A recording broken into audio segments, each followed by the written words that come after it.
Magandang araw po mga kaibigan. Yung dadating pong typhoon ngayon po ay Typhoon Bavi sa 2026 ngayon pong sa Pilipinas. Bavi po ay dadating po sa Pilipinas ngayon pong 2026.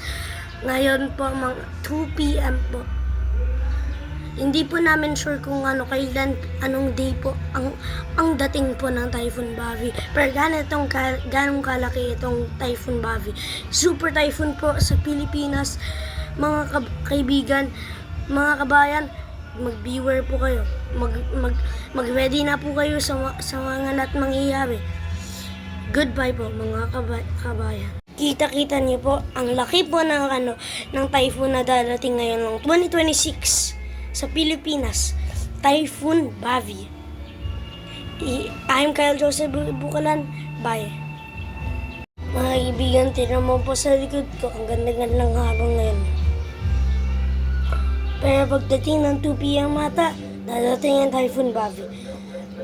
Mag-ingat po mga kaibigan. Salamat po. Ito po ngayon ang panahon ngayon. Mga kaibigan, ito po.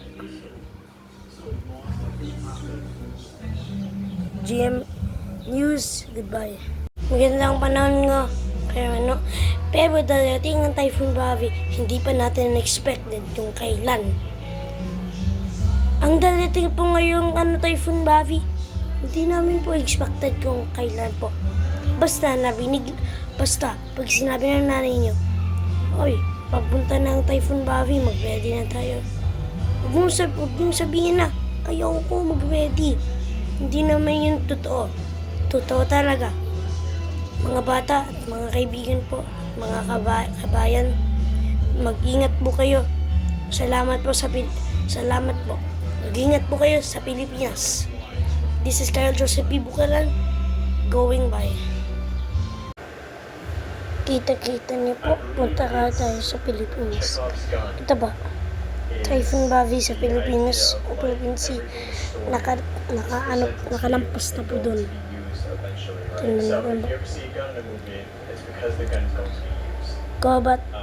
Cotabato City, Zamboanga City, at marami pa. Maraming mga At tingnan niyo po, marami po mga typhoon ngayon or storms. Pati din po sa Taiwan. Marami pa. Tingnan niyo po. Mga dadating po mga storm ngayon. At palaging papunta sa Pilipinas. Mag-ingat po kayo mga kabayan. Bye-bye. So guys, na po. Prepare na po kayo. Alam niyo na ang gagawin niyo pag nasa typhoon. Mga bata, mag-ingat po kayo. Kung anong gusto niyo po i-protekta sa bakuran niyo, bahay niyo, protektahin niyo. Kailangan niyo maggawa ng plano. Yan yung gagawin niyo mga bata. At mga parents. Sabihin niyo po sa bata na may typhoon Bavi. Paglabas nila, palipad na sila sa langit. Ingat po kayo lahat. Remember, kung typhoon, huwag mong palabasin ang bata mo. Baka palipad na yun ang bata mo sa langit. Goodbye mga kaibigan, and see you later. Breaking news, goodbye.